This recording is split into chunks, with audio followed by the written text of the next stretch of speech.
તો આગળ વાત કરીએ સુરત વિશે। સુરતમાં ભારે વરસાદથી તાપી નદીના જળસ્તરમાં વધારો થયો છે। તાપી નદી પરનો સિંગળપુર કોઝવે 8.34 મીટરે ઓવરફ્લો થયો। કોઝવેની ભયજનક સપાટીથી 2.34 મીટર ઉપર પાણી વહી રહ્યું છે। કાંકરાપાર ડેમમાં 21,000 ક્યુસેક પાણીની આવક નોંધાઈ। કાંકરાપારથી સિંગળપુર કોઝવે સુધી ભારે વરસાદથી નદીમાં જળપ્રવાહ વધ્યો। તાપી નદીના કેચમેન્ટ વિસ્તારમાં ભારે વરસાદના પગલે અંદાજે 2 લાખ ક્યુસેક પાણીની આવક નોંધાઈ છે। સિંગળપુર કોઝવે પરથી 1.50 લાખ ક્યુસેક પાણી વહી રહ્યું છે। તાપી નદી બંને કાંઠે વહેતી થતા નીચાણવાળા વિસ્તારોમાં તંત્ર એલર્ટ મોડમાં, કારણ કે મુશળધાર વરસાદ વરસી રહ્યો છે અને નીચાણવાળા વિસ્તારોમાં પાણી ભરાઈ શકે છે તેવી પરિસ્થિતિ। હાલ સુરતથી સંવાદદાતા અમિત આપણી સાથે જોડાઈ ગયા છે। અમિત, મુશળધાર વરસાદના પગલે નદી નાળા ઓવરફ્લો થયા છે। ખાસ કરીને જે નીચાણવાળા વિસ્તારો છે ત્યાં પાણી ભરાય તેવી શક્યતા છે। હાલ કેવી પરિસ્થિતિ?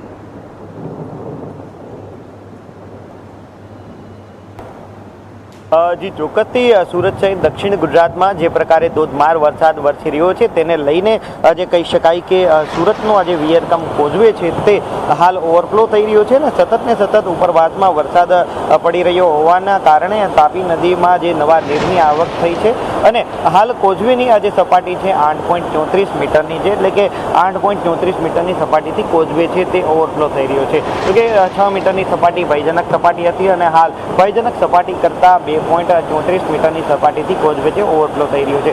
મહત્વની વાત એ છે કે કાંકરાપાર ડેમમાંથી 21,000 ક્યુસેક જે પાણીની આવક જે થઈ રહી છે અને તેને લઈને પાણી જે છે સતત છોડવામાં આવી રહ્યું છે। કાંકરાપારથી લઈ સિંગણપોર કોઝવે સુધીમાં આજે ભારે વરસાદ પડ્યો છે, એટલે કે તાપી નદીના કેચમેન્ટ વિસ્તારમાં 2 લાખ જેટલું ક્યુસેક પાણીની આવક થતાં હાલ કોઝવે છે તે 1.50 લાખ ક્યુસેક પાણીથી આજે તેમાંથી વહી રહ્યું છે। અને જે પ્રકારે આજે કોઝવે જે ઓવરફ્લો થયો છે તેને લઈને રમણીય દ્રશ્ય પણ છે તે સર્જાયા છે। મોટી સંખ્યામાં લોકો પણ છે તે અહીંયા આજે રમણીય દ્રશ્યો જોવા માટે એકઠા થતા હતા, પરંતુ તાત્કાલિક અસરથી પોલીસ તંત્ર દ્વારા અહીંયા બંદોબસ્ત પણ ગોઠવવામાં આવ્યો છે અને લોકોને અહીંયા ન આવવા માટે પણ અપીલ કરવામાં આવી રહી છે। મહત્વની વાત છે કે સુરત સહિત દક્ષિણ ગુજરાતમાં જે પ્રકારે ભારે વરસાદ વરસી રહ્યો છે તેને લઈને સુરત મહાનગરપાલિકા હોય, જિલ્લા વહીવટીતંત્ર હોય, તમામ જે એલર્ટ મોડ પર છે।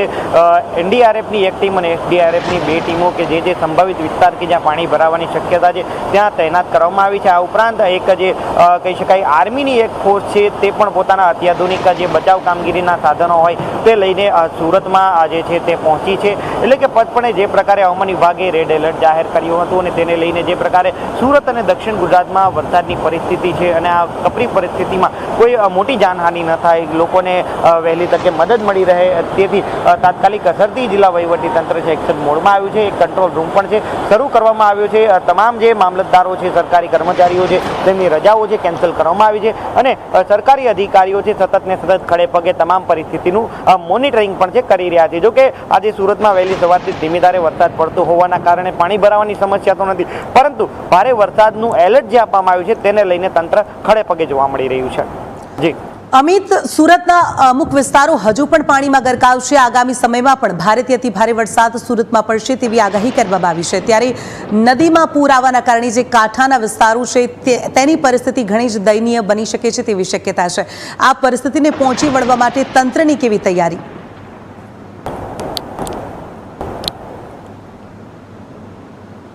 જી ચોક્કસથી હું ફરીથી દ્રશ્ય બતાવીશ કે આજે તાપી નદી છે જે પ્રકારે ઓવરફ્લો થઈ રહી છે, બંને કાંઠે આ તાપી નદી છે વહી રહી છે અને તેને લઈને તંત્ર છે તે સાબદું થયું છે। અને મહત્વની વાત એ છે કે સુરતમાં જ્યારે વરસાદ પડતો હોય છે ઉપરવાસમાં અને સુરત શહેરમાં, ત્યારે નીચાણવાળા વિસ્તાર કરતાં વધારે આજે ખાડી વિસ્તાર છે તેના પર તંત્રનું વધારે ધ્યાન હોય છે અને તેને જ લઈને તંત્ર દ્વારા તમામ જે તકેદારીઓ છે તે લેવામાં આવી રહી છે। 2 દિવસથી જ આજે તંત્ર દ્વારા ખાડી વિસ્તારમાં જે નીચાણવાળા વિસ્તારો છે, ખાડીની આસપાસના રહેણાંક વિસ્તારો છે તેમાંથી લોકોનું સ્થળાંતર કરવાની કામગીરી છે તે પણ હાથ ધરવામાં આવી રહી છે। આ ઉપરાંત તાપી નદીના તમામ જેટલા એટલે કે 83 જે ફ્લડ ગેટ છે તે પણ ખોલવામાં આવ્યા છે। ઉપરાંત ખાડી વિસ્તારના જે 29 માંથી 26 જેટલા ફ્લડ ગેટ છે તે ખોલી દેવામાં આવ્યા છે।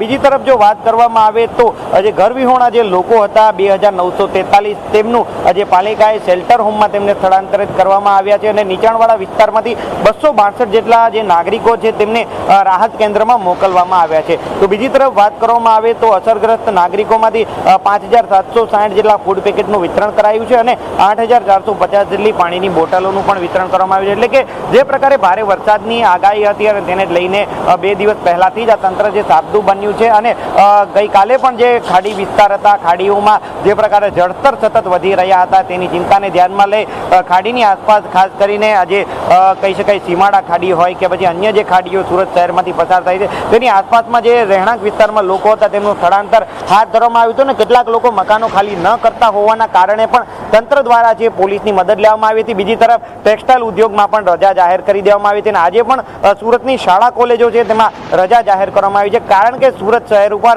ખાસ કરીને ખાડીપુરનો વધારે સંકટ રહેતું હોય છે. જો કે કહી શકાય કે તાપીમાં નવા નીરની આવક થઈ છે ત્યારે તાપી કાંઠાના જે વિસ્તારો છે ત્યાં પણ એલર્ટ આપવામાં આવ્યું છે અને તાપીની નજીકમાં જે લોકો રહેતા હતા તેમનું સ્થળાંતર પણ કરાયું છે. જી અમિત, માહિતી બદલ આપનો આભાર.